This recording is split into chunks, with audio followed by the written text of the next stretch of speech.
Hello everyone. Today we will start our next topic, that is cart. CART. Cart actually आप लोगों ने कभी देखा होगा अपने ऑनलाइन शॉपिंग वगैरह में, कुछ इस टाइप का उसका आइकन डिस्प्ले होता है, बट ये कार्ट नहीं है. The cart which we are going to study is classification and regression tree. देखो, क्लासिफिकेशन आपने ऑलरेडी यूनिट 3 में पढ़ा हुआ है और रेग्रेशन हमने यूनिट 1 में पढ़ा हुआ है. क्लासिफिकेशन में क्या था कि हम कभी भी किसी चीज को कैटेगरी वाइज में उसके ग्रुप वाइज में हम लोग उसको डिवाइड करते थे. जैसे हमने किया था क्लास में, बॉयज एंड गर्ल्स को सेपरेट किया था, 0 1, मतलब बाइनरी क्लासिफिकेशन जो भी थे उसको हम लोग क्लासिफिकेशन बोलते हैं. और रेग्रेशन क्या था, जहां पे हम लोग वेरिएबल्स के बीच का रिलेशन फाइंड करते थे. मतलब वेरिएबल डिपेंडेंट है, इंडिपेंडेंट है, तो इस टाइप के जो भी थे उसको हम लोगों ने ऑलरेडी डिस्कस किया हुआ है, ईच एंड एवरीथिंग. अब एक आता है इसके अंदर ट्री. तो ये कंबाइंड कार्ट एक टेक्निक है, classification and regression tree combined होके, जो कि डिसीजन ट्री के जैसा है. आप अभी देखोगे एक्चुअली ये डिसीजन ट्री में ही यूज करते हैं हम लोग मेनली इसको. डिसीजन ट्री ही हमारा इसका आउटपुट आता है.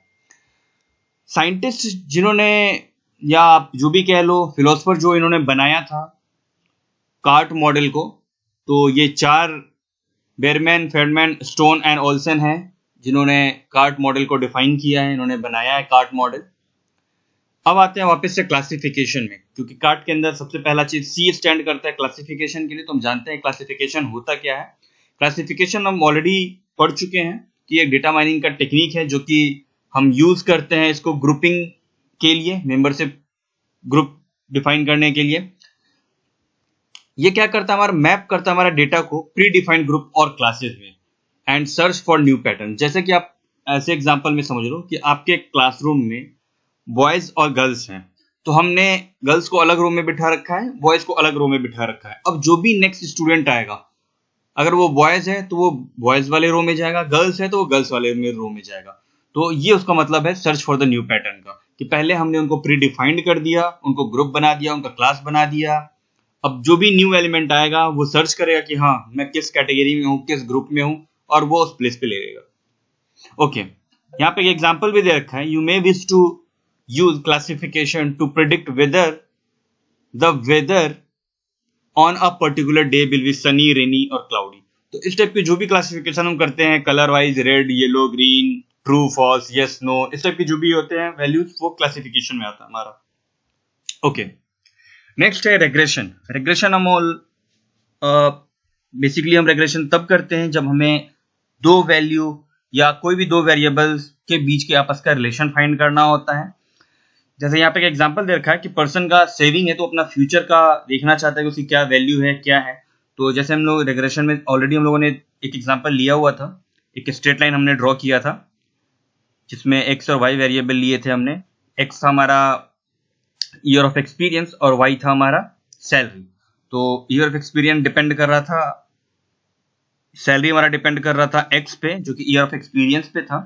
तो एज इट इज सेम यहाँ पे है रेग्रेशन का, कि दो वेरिएबल्स या फिर एक आउटपुट, आप ऐसा समझ लो सिंपल टर्म में कि एक आउटपुट यानी वाई, और वाई के लिए हम मल्टीपल इनपुट दे सकते हैं या फिर एक सिंगल इनपुट दे सकते हैं एक्स और वाई के बीच में रिलेशन निकालने के लिए. ओके, अब वापस से वही चीज आ रहा है कि कार्ट होता क्या है.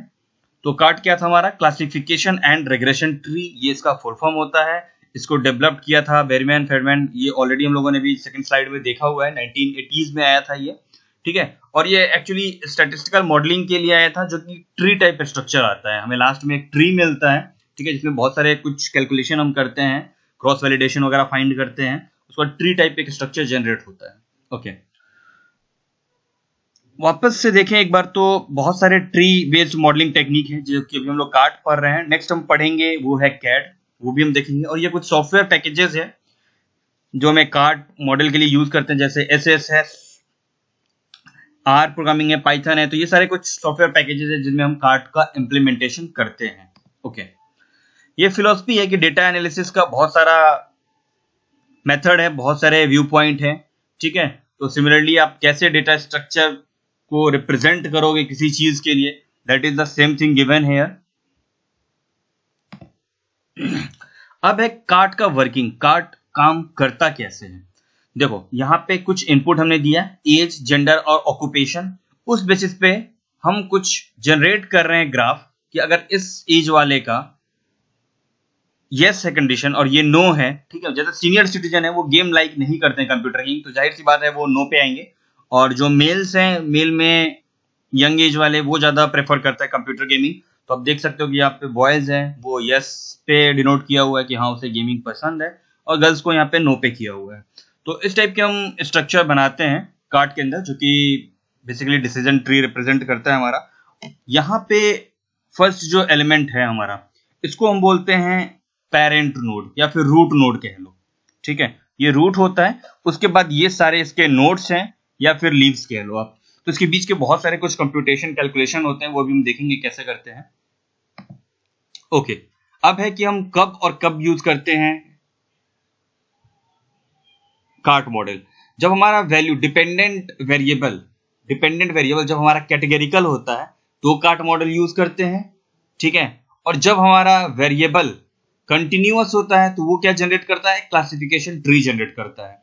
कैटेगरिकल में वो क्लासिफिकेशन ट्री जनरेट करेगा और कंटिन्यूअस वैल्यू में रेगुलेशन ट्री जनरेट करेगा। यहाँ पे आप देखो कैसे स्प्लिटिंग कर रखा है कि ये बॉयज एंड गर्ल्स हैं, ठीक है। अब कितनों को क्रिकेट पसंद है, टोटल 30 का स्ट्रेंथ है, तो कुछ 10 और 20 इस टाइप से डिवाइड किया हुआ है फीमेल और इसमें, ठीक है। कुछ परसेंटेज निकाला हुआ है कि हाँ how many they want to play cricket.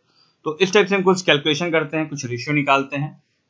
Similar है ये स्प्लिटिंग ऑफ क्लास, ये बॉयज एंड गर्ल्स को स्प्लिट कर रखा है कि कितने स्टूडेंट हैं इधर। बॉयज क्लास 9 में कंबाइंड कर रखा है, इसमें बॉयज और गर्ल्स दोनों कंबाइंड है, बट यहाँ पे देखो आप सेपरेट कर रखा है, ठीक है। इनके कुछ परसेंटेज हैं। ओके, की आइडिया क्या है इसके पीछे वो देखते हैं। हमें क्या लेना है, सबसे पहले डेटा लेना है, कंसीडर करना है हमके सारे वैल्यू को, जितने भी पॉसिबल पॉइंट्स है वो हमें लेना है। फिर उसके बाद हमें कुछ वेरिएबल को सेलेक्ट करने हैं और एक को टारगेट सेट करना है। यहाँ पे x इक्वल टू t1 जो है वो स्प्लिट है। स्प्लिट मतलब जैसे अभी आप देखो यहाँ पे जैसे हमने डिवाइड किया, यहाँ पे स्प्लिट किया हमने, ठीक है, तो कुछ कंडीशन देके स्प्लिट किया, तो दैट इज द स्प्लिटिंग यहाँ पे। फिर ये हम कंडीशन चेक करेंगे और ये प्रोसेस थोड़ा हम कुछ हद तक कंटिन्यू रखेंगे कुछ नोड्स तक, और हमें क्या जनरेट होगा, we will get a tree. और जब कार्ट होता है तो बाइनरी स्प्लिटिंग होता है। ओके, यहाँ पे कुछ स्टेप है। फर्स्ट स्टेप कह रहा है यहाँ पे कि पहले वेरिएबल को लीजिए, आप कार्ट को स्प्लिट कीजिए जितने भी पॉसिबल पॉइंट्स हैं।